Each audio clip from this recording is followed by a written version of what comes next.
가봉을 가보도록 하겠습니다. 가봉은 수도가 리브르빌인데 가봉을 하는 이유는 제가 이제 아프리카의 선교에 제일 관심을 가졌던 것이 중학교 2학년 때였습니다. 그때에 저는 어, 세계 위인전을 많이 읽었을 때인데 그때 저 알버트 슈바이츠 박사를 만납니다. 제가 그 책을 보니까 이 알버트 슈바이츠 박사는 독일 분인데 그분은 신학자기도 하고 음악도 하시고 법률도 공부하셨고 또 의사지 않습니까? 뭐 한 분이 파이프 오르간도 얼마나 연주를 잘하신지 몰라요.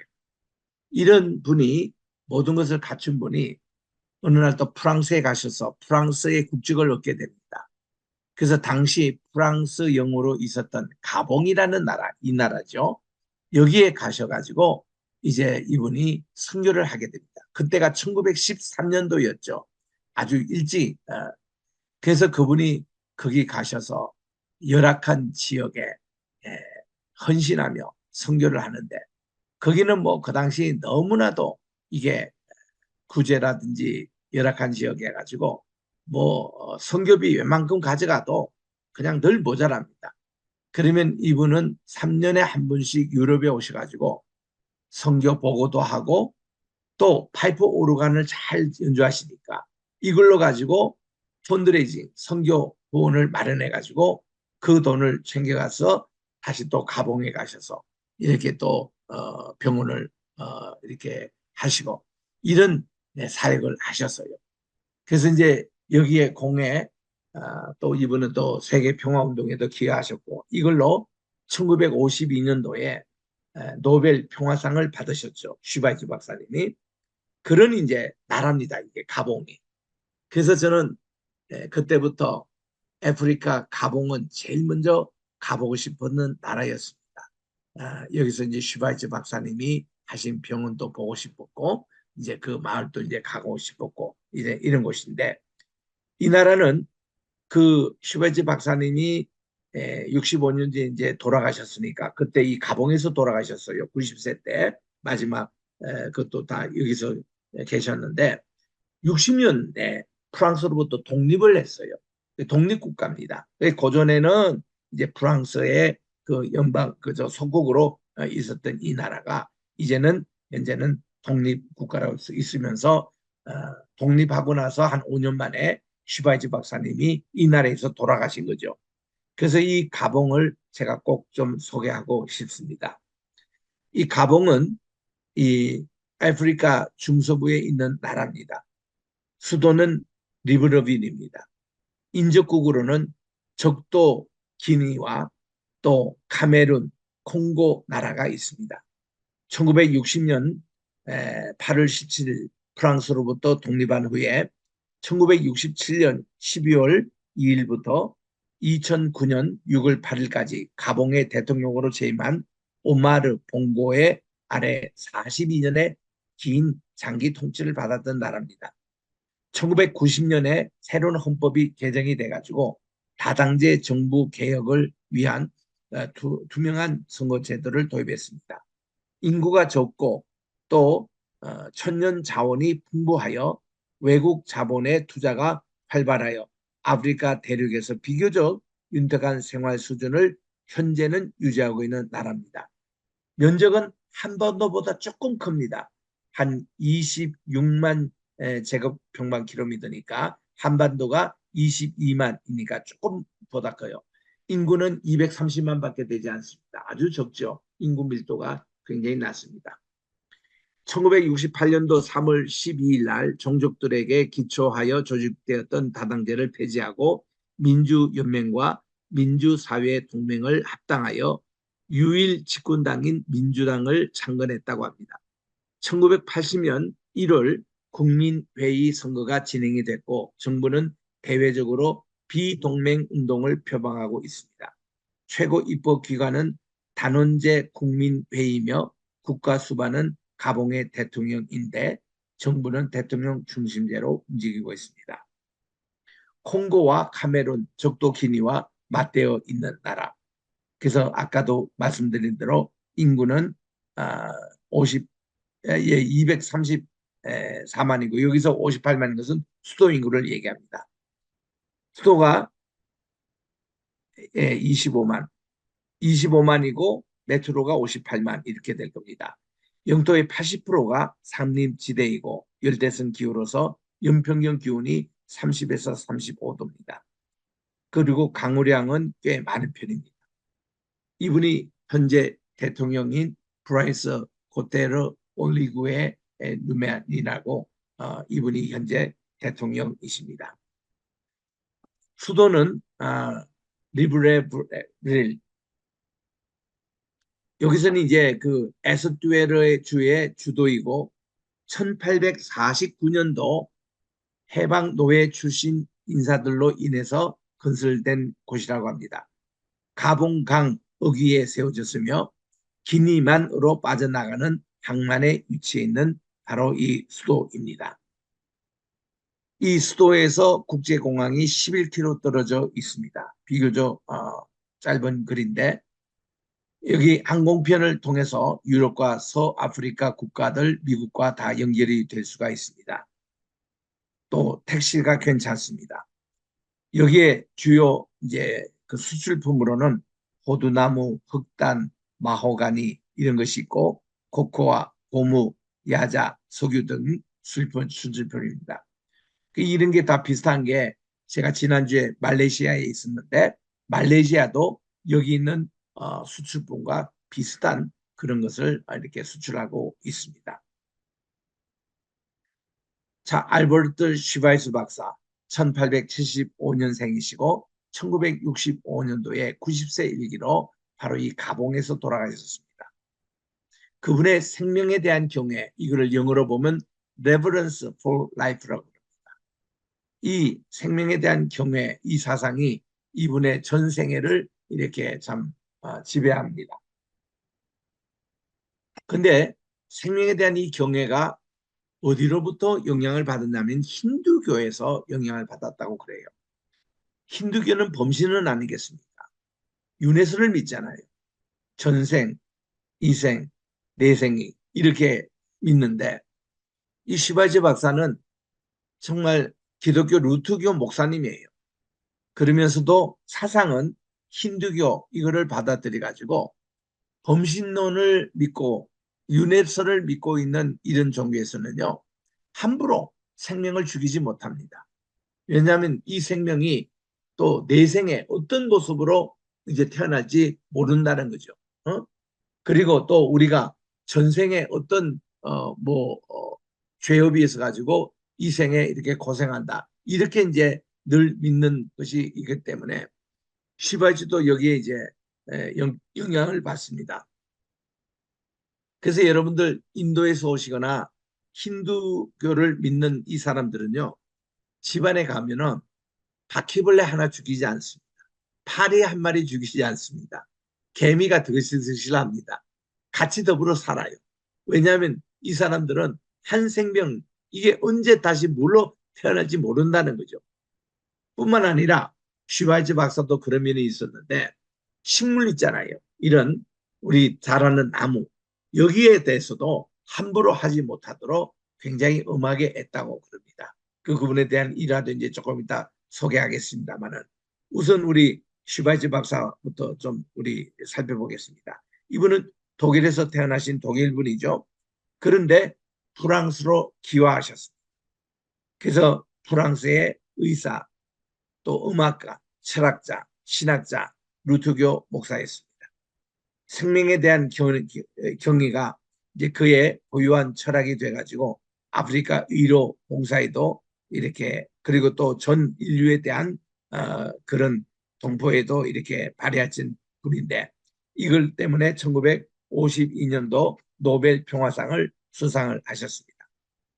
이 생명에 대한 경외, 이 철학은 그가 중앙아프리카 서부 지역 가봉 바로 낭바레데에 있습니다.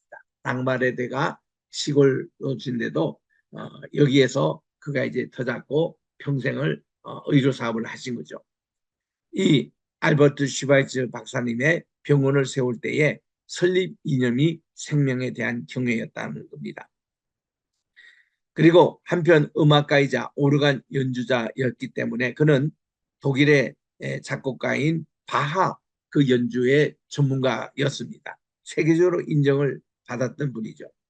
그래서 이분은 음악계에도 유명합니다. 철학계도 유명하죠. 또 신학자로서는 좀 많은 비평이 있습니다. 신학자로서 이분은 그 예수님에 대한 연구를 했는데 너무 그게 인본주의적으로 예수님에 대한 인성에 대해서 이렇게 그 했습니다. 그래서 우리 예수님에 대한 연구에 대해서는 아주 자유주의 신학자로 평가를 받고 있습니다. 이제 그게 좀 아쉬운 점인데, 자, 생명에 대한 경외. 슈바이츠는 모든 생명은 거룩하며 희생되어도 되는 생명은 없다고, 기독교 사상인 생명에 대한 외경 플러스 나의 삶과 사상, 여기에는 이런 힌두교적인 것이 많이 영향을 끼쳤습니다.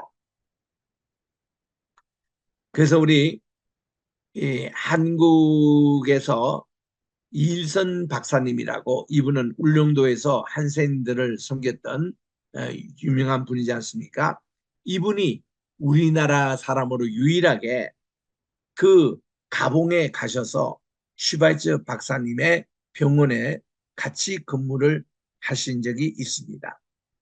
그래서 이일선 박사는 우리 한국인에게는 한국의 슈바이츠 박사라고 불려지고 있는 분이죠. 이분이 1958년부터 61년 약 3년 동안 알버르트 슈바이츠 박사와 함께 그 당시 가봉 국가인 랑바레네, 여기서 그 병원에 같이 일한 적이 있습니다. 이때 일화를 소개하면, 아프리카의 더운 일기 때문에 나무에 그물 침대를 걸어서 그가 사용하려고 했습니다. 그때 슈바이츠 박사가 이일선 박사님에게 얘기하기를, 나무에 그물 침대를 걸면 나무가 매우 아플 것이요, 그 한마디를 해서 그가 이거를 사용하지 못했다고 합니다. 그 말씀을 듣고 슈바이츠 박사가 생명을 매우 소중히 여기는 분이라는 것을 느꼈다고 합니다. 이 알버트는 생명에 대한 경외를 주장하고 실천했습니다. 그 카나다의 종교학자인 오강남 박사, 이분과 성공에 사제했던 김기석 신부, 이분들에 따르면 슈바이츠는 날벌레가 다 죽을 것이 그 겁이 나서 밤에도 창을 닫고 주무시고 불을 켜지 않았다고 합니다. 나뭇가지 한 개라도 함부로 꺾지 않았다고 합니다. 그래서 김기석 성공의 신부는 기독교 사상 거기에서 이렇게 알버트 슈바이츠 박사님의 그런 글을 쓰면서, 생명 윤리를 한국 사회에 실천한다면 닭을 더 많은 달걀 생산을 위해 좁은 사육장에서 가두어 사육하는 폭력이 없을 것이라고 비판했습니다. 오늘날 우리 젊은이들 프라이드 치킨 참 좋아하고 다 그러는데, 이 슈바이츠 박사님의 이론에 의하면 그렇게 닭이 고통 가운데서 사육장에서 이렇게 길러내 가지고 죽임을 당하고 먹는 것이 뭐가 그게 과연 좋으냐, 이렇게 야단을 들을 수 있다는 이런 글을 소개한 바가 있습니다. 그 슈바이츠 박사님의 병원에 있는 람브레네, 이거는 가봉의 도시로서 무아엥오고웨주의 주도이며 적도에서 남쪽으로 75km 떨어진 곳에 위치하고 있습니다. 조그마한 시골이에요. 당시 아프리카의 의료 환경은 매우 열악했습니다. 이를 개선하고자 의료 봉사로 이 아프리카에 오신 슈바이츠 박사, 그분은 행복을 모두에게 나눠주는 것이 옳다고 생각하고 평생 그렇게 이런 것을 실천하신 분입니다. 바로 여기가 랑바르네입니다. 이 동네, 여기가 지금 이제 슈바이츠 박사님이 설립한 병원 그 자리에 지금 이제 레노베이션 했습니다만은 지금도 병원이 계속 운영되고 있는 곳입니다. 여기 시가지의 모습이고요. 그리고 지금 우리가 가봉이라는 나라가 어디 있는지 여러분 보시겠습니다. 아주 중간에 노란색으로 큰 나라가 콩고라는 나라죠. 콩고 바로 옆에 그거는 리퍼블릭 콩고라고 여기는 이 공산 이게 디모크래틱 리퍼블릭은 아민 정권 때 사회주의 정권 세웠던 사회주의 국가입니다. 근데 이제 이 콩고의 공화국은 조그마한 나라 있죠. 그다음 나라가 가봉이죠. 그리고 가봉 그 옆에 있는 이 바다가 대서양입니다. 가봉의 위치가 여러분 이렇게 보시면 있습니다. 자, 슈발츠 박사님이 1913년도에 여기에 도착하신 거예요. 사모님인 헬렌의 브레슬라우와 함께 흑인을 위한 의료 사업에 평생을 바치기 위해서 모든 직책에서 물러가서 이 가봉까지 오신 겁니다. 통역은 그 당시 백인 선교사들과 통역하며 이게 영어와 불어에 능숙한 흑인 간호조무사 두 챙항이 해줬다고 합니다. 또 병원 건물은 선교사가 사용했던 닭장을 수리해서 사용했다고 그럽니다. 그래서 그는 저술과 강연, 또 파이프 오르간 연주, 레코딩 이런 것으로 수입이 온 것을 전적으로 평생 이 병론이 자력으로 돌아갈 수 있도록 이렇게 다 자력 선교를 하신 분입니다. 그 당시 아프리카에는 전역이 다 이런 모습이었습니다. 병이 나도 어디 특별히 치료받을 데가 없고 약도 또 영양실조로 많은 분들이 죽고 전염병이 한번 돌았다면 또 그 당시는 에이즈가 돌지 않을 때지만 에이즈가 돌 때는 아프리카 전 인구의 3분의 1이 죽고 말이죠. 그리고 각종 그런 전염병들이 이 아프리카에 많이 퍼져서 많은 사람들이 실제로 죽었습니다. 그래 이런 나라가 아프리카예요. 참 열악합니다. 지금도 크게 나아진 점이 없다고 봅니다. 그래서 이번에 코로나 때에 전 나라에 전 세계에 있는 나라가 다 팬데믹이다고 그 힘들 때도 아프리카에서는요 워낙 그런 걸 자주 당했기 때문에 뭐, 뭐 에보라인가 뭐 그것도 당하고요 많이 당했기 때문에 그분들은 그렇게 이 우리가 했던 만큼 방역이며 그런 것도 없이 그냥 살았다고 그래요. 늘 그래 왔으니까. 그래서 거기도 또 이 팬데믹 코로나 팬데믹도 또 심했다는 것입니다. 이 슈바츠 박사의 얘기입니다. 이분이 1차 대전 있을 때에 그때 선교 후원금 으로 이제 유럽에 오셨다가 어, 이제 많은 이제 후원을 해서 1924년도에 이제 가셨더라고요. 그 후로 이제 3년에 한 번씩은 유럽에 와서 모금 운동을 하셨다는데 그분이 1차 대전 세계대전이 패하자 슈발츠의 고향은 프랑스 영토가 됩니다. 그래서 그는 할 수 없이 프랑스 국적을 선택할 수밖에 없었습니다. 슈발츠 박사는 프랑스 식민지였던 가봉에 활동하는데 어려움이 없도록 국적을 독일에서 프랑스로 바꿨습니다. 그 후에 6년간 유럽 각지로 돌아다니며 강연과 파이프 오르간 연주로서 모금을 합니다. 그리고서는 1924년도에 다시 가봉으로 돌아왔지만 병원은 다 부셔지고 뼈대만 남아 있었다고 합니다. 다행히도 여러 곳에서 후원금이 들어와 병원은 곧 다시 세울 수가 있었습니다. 당시 유럽은 1차 세계대전이 끝나고 전후 복구를 하던 때였기 때문에 후원자들이 다들의 이 처지는 참 어려웠다고 합니다. 그럼에도 병으로 고통을 받고 있던 아프리카 이 사람들 이들을 위해서 기꺼이 후원하는 그런 의료진들, 간호사들, 참 이런 분들이 자원하여 오셨다는 겁니다. 그는 한센병, 우리로 말하면 문둥병이죠. 이 한센병 환자 구주지도 이 추가로 또 세웁니다. 그래서 36명의 백인 의사, 간호사, 다수의 원주민 직원들이 바로 이 병원에서 일하게 됩니다.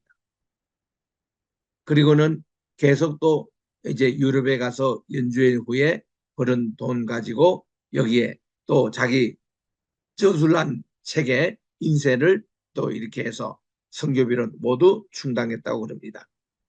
1957년도에는 라디오 강연과 신문 기고를 통해서 핵무기에 반대하는 반핵 운동을 했다고 합니다. 1965년도 그가 90세 되던 바로 랑바렌의 이 병원 근처에서 그런 생신잔치를 마지막으로 그가 사랑하는 바흐의 음악을 들으면서 이제 하늘나라에 가셨습니다. 평화주의자, 이분은 선교는 목회다, 이런 관점에서 선교사의 그런 모범까지 보이셨습니다. 노벨상 시상식을 참석하기 위해서 1952년입니다. 이제 기차를 타고 스톡홀름, 스웨덴 쪽으로 가고 있었습니다. 노르웨이네요. 노르웨이 오슬로. 그래서 슈발츠를 취재하기 위해서 기자들이 몰려왔습니다. 특등간에 찾아봐도 안 계세요. 1등 칸에 가도 2등 칸에 가도 모두 뒤졌지만 슈발츠 박사는 보이지가 않았습니다. 기자 한 사람이 3등 칸에 내려갔습니다. 거기는 사실 뭐 슈발츠 박사가 있을 거라고 생각도 못한 곳인데 의외로 거기 3등 칸에서 사람들을 진찰하고 있는 슈발츠 박사를 만나서 물었습니다. 아니 슈발츠 박사님 지금 노벨상을 타러 가시는데 왜 이런 3등 칸을 타고 가십니까? 라고 물었습니다. 그때 그분은 이렇게 대답했다고 합니다. 저는 편안한 곳을 찾아다니는 게 아니라 저의 도움을 필요로 하는 곳을 찾아다닙니다. 1등석, 2등석의 사람들은 저를 필요로 하지 않습니다. 여기 있는 분들이 저를 필요합니다. 그래서 자기가 3등 칸에 탔다고 대답할 정도입니다. 가봉공화국의 경제 상황은 1996년부터 2005년도 기간 연평균 1.1%로 경제 성장을 기록했습니다. 아프리카에서는 괜찮은 성적입니다. 그래서 임업, 목재가구, 채굴업, 또 종이공업도 발전되고 원유, 망간, 우라늄, 금강석, 또 농업 인구의 그 전체 인구의 70%가 농업에 종사하고서 국내 총생산량의 차지하는 비중도 적지 않습니다. 주요 농산품으로는 코코아, 커피, 목감자, 또 바나나, 땅콩, 운수업에는 자동차 운수, 강하천 운수 이런 걸 비롯해서 철도는 건설 중에 있다고 하고요. 이래서 이 아프리카 나라에서 그래도 비행기가 가장 이렇게 발달된 나라 가운데 하나가 이 나라로 갑니다. 가봉 23개의 비행기장이 있고 세계가 국제공항입니다. 가봉의 이 현실은 기독교가 75%, 이거는 슈바이처 박사의 영향이 큽니다. 이슬람이 12%, 무종교 5.9, 민간신앙 5.7입니다. 그래서 3번이나 우리 가봉 대통령이 우리나라에 방문을 했다고 그럽니다. 그래서 우리 이 가봉에 대해서 여러분들이 한번 보시고 언제 아프리카 가시면은 이 나라도 한번 가볼 수 있는 그런 기회가 오면 좋겠습니다. 오늘 강의는 이것으로 마치겠습니다. 혹시 질문이 있거나 느낀 점이 있으면 함께 나누시기 바랍니다.